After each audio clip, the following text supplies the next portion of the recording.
Assalamualaikum warahmatullahi wabarakatuh. Bismillahirrahmanirrahim. Alhamdulillahirabbil alamin.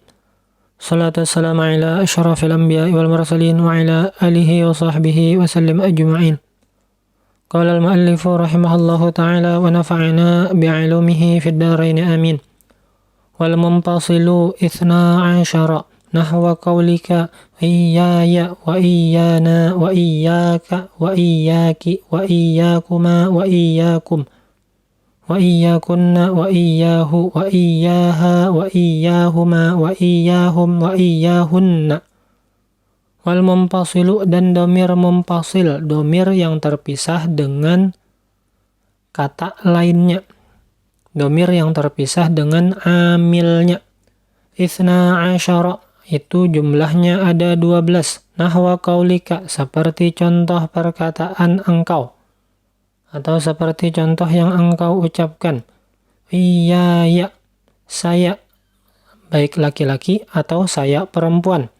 Iyana, kami, kami laki-laki atau kami perempuan.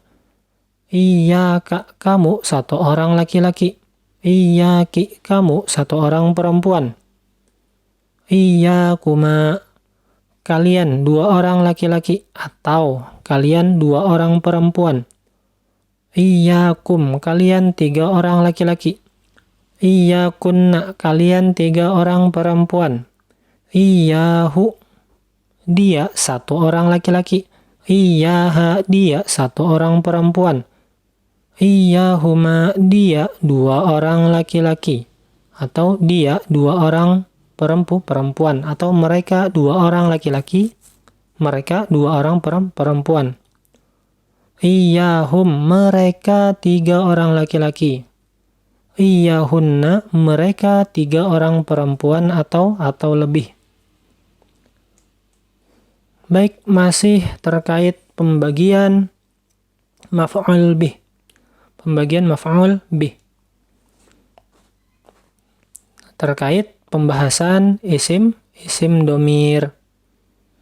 Isim domir. Jadi maf'ul bih itu bentuknya bisa dalam bentuk isim dzahir, bisa bentuk isim domir. Sekarang yang kita bahas hari ini adalah tentang maf'ul bihnya dalam bentuk isim domir. Sedikit mengulang. Nah, domir itu terbagi dua. Ada domir muttasil, ada domir munfasil. Sekarang kita lihat apa itu domir muttasil. Domir muttasil itu domir yang bersambung dengan amilnya. Contohnya, akramtuka, aku menghormatimu. Aku, subjek. Menghormati, predikat. Ka, kamu itu objek. Akramtuka, aku itu fa'il. Memuliakan itu fi'il. Ka, kamu itu maf'ul bih.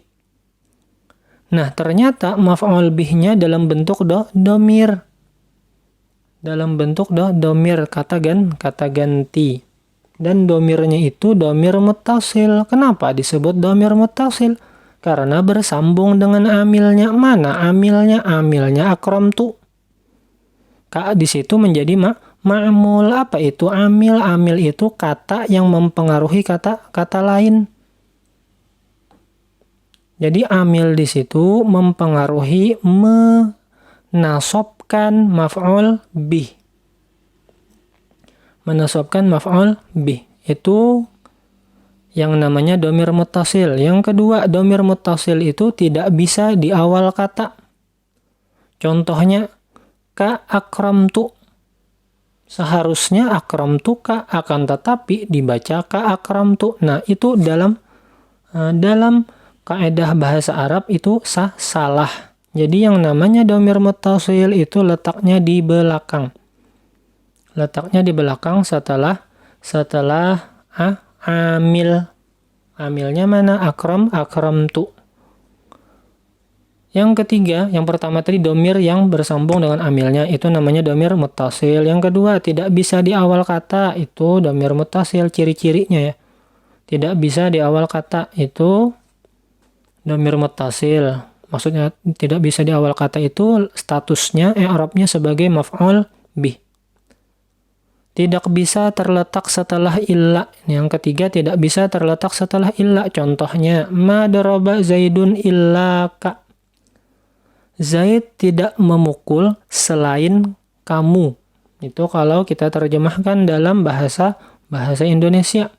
Kalau secara makna betul, akan tetapi kalau secara kaidah yang namanya dhamir muttasil itu tidak bisa bersambung dengan illa atau tidak bisa terletak setelah illa. Yang boleh terletak setelah illa itu dhamir mumpasil. Nah, sekarang kita lihat itu tadi dhamir muttasil. Sekarang dhamir mumpasil. Dhamir mumpasil itu kebalikannya. Yang pertama, dhamir mumpasil adalah dhamir yang berpisah dengan amilnya. Contohnya, iyyaka na'budu. Kami, hanya kepadamu kami beribadah. Hanya kepadamu kami beribadah. Iyyaka di situ maf'ul bih. Dan dia dhamir mumpasil. Tidak bersambung dengan amilnya. Na'budu di situ amil. Sedangkan maf'ul bihnya iyyaka. Jadi ma'mulnya berdahulu, ma'mulnya duluan baru amilnya. Boleh dalam ilmu balaghah itu ada bab taqdim wa ta'khir. Jadi maf'ul bih duluan dengan maksud menunjukkan kekhususan, hanya kepadamu kami beribadah. Na'budu fi'il fa'il. Iyyaka maf'ul bih. Kriteria yang kedua atau ciri yang kedua di awal kalam. Di awal kalam, iyyaka na'budu, iyyaka dhamir mumpasil dan dia berada di awal kalam, di awal kalimat kalau dikaitkan dengan bahasa Indonesia. Bisa terletak setelah illa dan dia dhamir mumpasil itu letaknya bisa setelah illa. Contohnya, ma daraba Zaidun illa iyyahu. Zaid tidak memukul selain dia. Dia di situ dhamirnya dhamir mumpasil dan dia bisa terletak setelah kata illa. Jadi ma itu harfun nafyi, maknanya tidak. Doroba itu fi'il, maknanya memukul. Zaidun itu fa'il, pelaku pemukulan.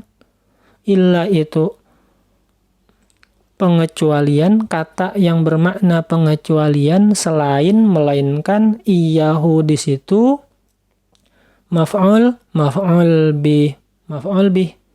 Siapa yang dipukul? Yang dipukul adalah dia. Dia satu orang laki-laki. Itu dhamir mumpasil. Dhamir mumpasil.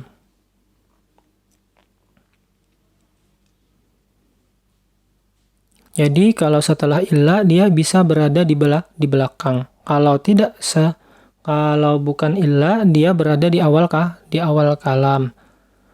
Baik, kesimpulannya yang namanya maf'ul bih itu dalam kalam itu terdiri dari didahului oleh fi'il, fa'il, baru muncul maf'ul. Itu kaidah dasarnya fi'il, fa'il, maf'ul. Contohnya daraba Zaidun al-qitta. Daraba Zaidun al-qitta. Zaid memukul Zaid memukul kucing. Kucing yang dipukul, Zaid pelakunya. Perbuatannya apa? Memukul. Dan yang namanya maf'ul itu munculnya pada fi'il yang muta'addi. Fi'il yang memerlukan objek. Jadi fi'il itu terbagi kepada dua. Ada fi'il muta'addi, ada fi'il lazim. Ada fi'il muta'addi, ada fi'il lazim. Kalau fi'il muta'addi itu fi'il yang memerlukan objek. Adapun fi'il lazim itu fi'il yang tidak memerlukan objek. Contoh fi'il muta'addi, nasara Bakrun al-hinda. Nasara fi'il, Bakrun fa'il, al-hinda maf'ul. Coba kalau misalnya al-hinda dihapus, maka nasara Bakrun. Bakar menolong. Menolong siapa? Lawan bicara belum paham, masih bingung, masih ada timbul pertanyaan. Siapa Bakar yang kamu tolong? Yang saya tolong adalah Al-Hinda. Maka mesti dimunculkan maf'ul bihnya, yaitu hinda. Maka setelah muncul maf'ul bih, lawan bicara otomatis terdiam. Terdiam di sini maksudnya paham. Adapun fi'il lazim contohnya yamradu zaidun. Yamradu itu fi'il, zaidun itu fa'il. Zaid sedang sakit. Nah, lawan bicara otomatis Zaid sedang sakit. Tayyib, ya enggak apa-apa.